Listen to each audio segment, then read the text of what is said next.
Good morning, students. Now our next topic is mutual inductance due to two long coaxial solenoids. ठीक है, अब mutual inductance पढ़ेंगे। Previously topic में हमने क्या पढ़ा था कि self inductance due to a solenoid. अब यहाँ पढ़ेंगे mutual inductance due to two solenoid. अब देखो जी, सोलेनॉइड कैसे हैं, तो हमने यहाँ पढ़ा कोएक्सियल। क्या बताया मैंने? कोएक्सियल। ये हमने इस पोजीशन में पढ़ा था कि इसको कहते हैं कोफिशिएंट ऑफ कपलिंग, यानी स्ट्रेंथ ऑफ कपलिंग। तो इस कंडीशन में मैक्सिमम फ्लक्स चेंज होता है। ठीक है, तो अब इसमें देखो जी, ये आपका कॉइल 1 है, ये आपका कॉइल 2 है।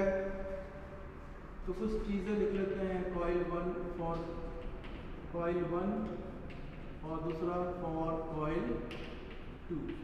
ठीक, कॉइल 1 में क्या है कि करंट I1 है, मैग्नेटिक फील्ड B1 है, मैग्नेटिक फ्लक्स चेंज हो रहा है Φ1, N2 नंबर ऑफ टर्न्स है, सॉरी N1 है ना, नंबर ऑफ टर्न्स है, और एरिया A है, दोनों का लेंथ, इसका लेंथ L है।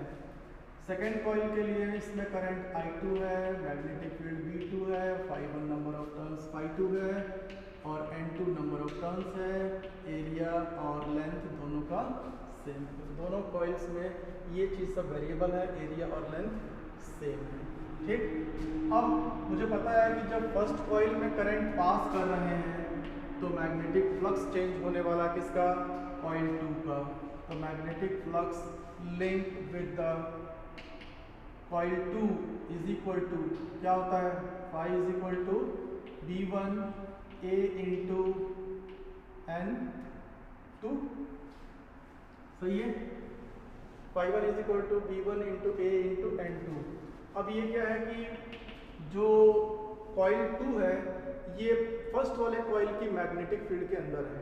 ठीक है, अब मैं जानता हूँ एक सोलेनॉइड के कारण मैग्नेटिक फील्ड कितना होता है? B is equal to μ0 Ni। ये ध्यान रखना, N क्या है? Number of turns per unit length. इसको लिख लेंगे μ0 number of turns per unit length into I। अब ये B1 था तो यहाँ भी क्या लिखूंगा? N1, और यहाँ क्या लिखूंगा? I1। तो ये वैल्यू यहाँ लिखूँ, μ0 N1 I1 upon L into area, और N2 क्या है? Number of turns. तो ये हो गया Φ2। This is your equation 1। Now we know that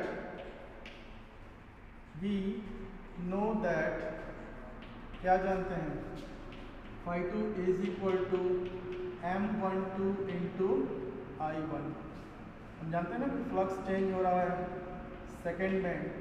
this is because of the current flowing in the first coil. First coil में current flow हो रहा है तो मैग्नेटिक फ्लक्स चेंज हो रहा है सेकेंड कॉइल में। तो Φ2 इज इक्वल टू M12। ये M12 क्या है? Mutual inductance. Mutual inductance in the coil 1 due to, sorry, mutual inductance in the coil 2 due to coil 1। ठीक है, तो Φ2 is equal to M12 into I1। अब from first and second, इसको second मान लो, from 1 and 2। ठीक, coil 1 में current flow हो रहा है, उसके कारण इंडक्टेंस हो रहा है सेकेंड कॉइल में। ठीक है, तो इसलिए इसको लिखते हैं M12, यानी कॉइल 1 में करंट फ्लो होने के कारण कॉइल 2 में फ्लक्स का चेंज होना। तो देखो जी, फर्स्ट और सेकंड से ये भी Φ2 है, ये भी Φ2 है, तो ये क्या हो जाएगा? इक्वेट करो, μ0 N1 N2 μ0 N1 N2 I1 into A upon L is equal to M12 into I1। इसको ऐसे लिखो I1। ठीक है, क्लियर है चीज़? μ0 N1 N2 I1 into A upon L is equal to M12 into I। तो I से I cancel हो गया, तो M12 इज इक्वल टू कितना आया? μ0 N1 N2 mu 0 n1 n2 a upon l, ठीक है। This is the mutual inductance of two coaxial long solenoid, ठीक। अब इसी में उसको नोट करो जी पहले, इसी में एक क्वेश्चन और आता है कि what is the mutual inductance of two circular coils. ये एनसीईआरटी का एक एग्जांपल है, ठीक है, नोट कर लिया। एनसीईआरटी का एक एग्जांपल है दिया हुआ है बुक के अंदर, क्या कि म्यूचुअल इंडक्टेंस, इसमें दूसरा हो जाएगा mutual inductance due to two circular coils. अब देखो जी, सोलेनॉइड नहीं है, दो सर्कुलर कॉइल्स हैं, ठीक है। इसका रेडियस r1 है और इसका रेडियस r2 है, ठीक है। इसमें करंट, ये this is coil 1, this is coil 2, इसमें करंट I फ्लो हो रहा है, तो उसके कारण से क्या हो जाएगा, मैग्नेटिक फ्लक्स चेंज होगा कॉइल 2 में। तो magnetic flux changing in the coil 2 वो कितना रहेगा, फाई इज इक्वल टू क्या, फाई इज इक्वल टू क्या होता है, phi is equal to B A होता है। तो यहाँ पर B1 इंटू एरिया 2, समझ में आ रहा है चीज़ ये, क्योंकि कॉइल 2 जो है वो फर्स्ट वाली कॉइल के मैग्नेटिक फील्ड के अंदर है।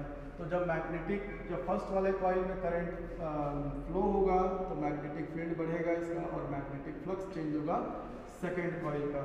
तो सेकेंड कॉइल का यहाँ पर एरिया, तो φ2 is equal to B1, magnetic field due to a circular coil कितना होता है, μ0 upon 4 pi 2 pi NI, n तो एक ही है, तो 2 पाई NI अपॉन R1, ठीक है।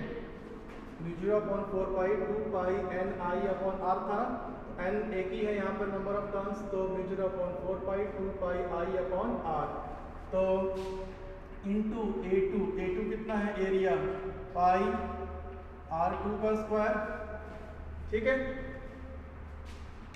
तो इसको इक्वेशन 1 रख लो, φ2 is directly proportional to φ1, so φ2 is equal to कितना हो जाएगा, M12, कॉइल 1 में करंट फ्लो हो रहा है और मैग्नेटिक फ्लक्स चेंज हो रहा है सेकेंड कॉइल का, तो that is equal to M12 into I1। तो ये आपका हो गया सेकेंड इक्वेशन।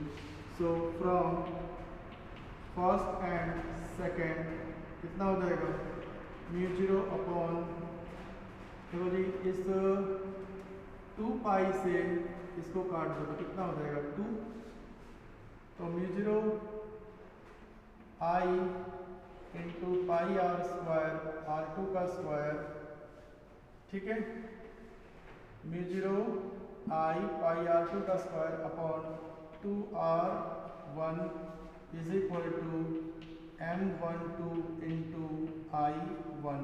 कुछ कैंसिल हो रहा है क्या, ये देखो जी, ये क्या था, B1 था ना, तो यहाँ पर I1 आएगा, तो I1 से I1 करंट कैंसिल आउट हो जाएगा। So M12 is equal to μ0 पाई R2 का square upon 2R1। This is the mutual inductance due to the two circular coils, ठीक है।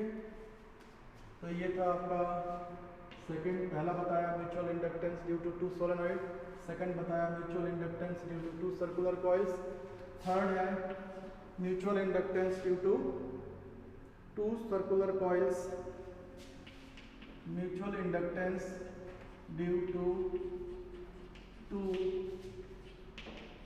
circular coils of different radii,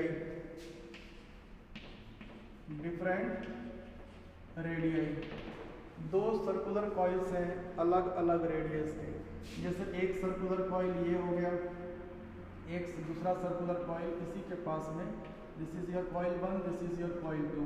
अब ये डिफरेंट रेडियस लिखा है ना, तो इसको थोड़ा सा छोटा बड़ा कर लो, ठीक है। तो इनके बीच की दूरी जो है वो मैंने मान लिया x है। अब ये छोटे बड़े हैं तो इसका रेडियस हो गया r ले लिया और इसका रेडियस ले लिया स्मॉल r। अब इसमें इस वाली कॉइल में करंट I फ्लो हो रहा है, तो मैग्नेटिक फ्लक्स किसका चेंज होगा, सेकंड वाले का। तो वो मैं जानता हूँ फाई 2 इज इक्वल टू कितना होता है B1 इंटू इसका जो एरिया होगा किसका, सेकंड वाले कॉइल का। अब मैग्नेटिक फील्ड कितना जानता हूँ मैं, कितना होता है म्यू0 B इज इक्वल टू कितना होता है म्यू0 अपॉन 4 पाई फर्स्ट वाले कॉइल का जो मैग्नेटिक फील्ड है किसी एक्सिस पर, ठीक है, कितना होता है म्यू0 upon 4 pi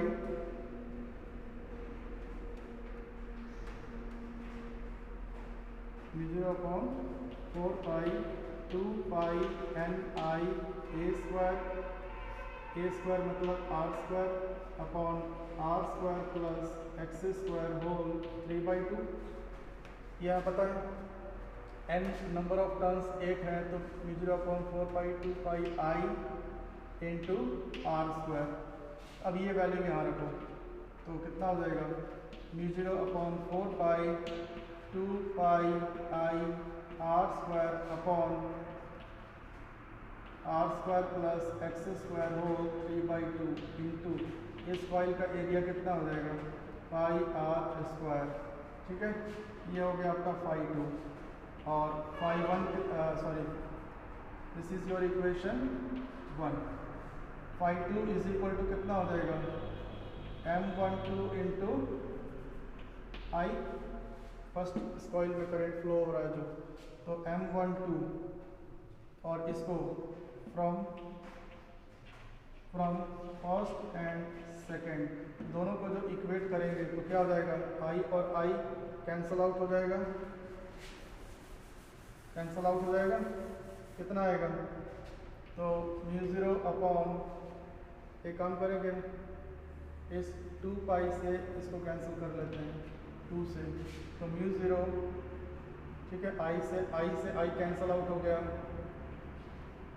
r square pi r square upon r square plus x square whole 3/2 is equal to कितना हो जाएगा M12। ये आपका आएगा mutual inductance due to two circular coils of different radii, ठीक है। म्यू0 अपॉन 2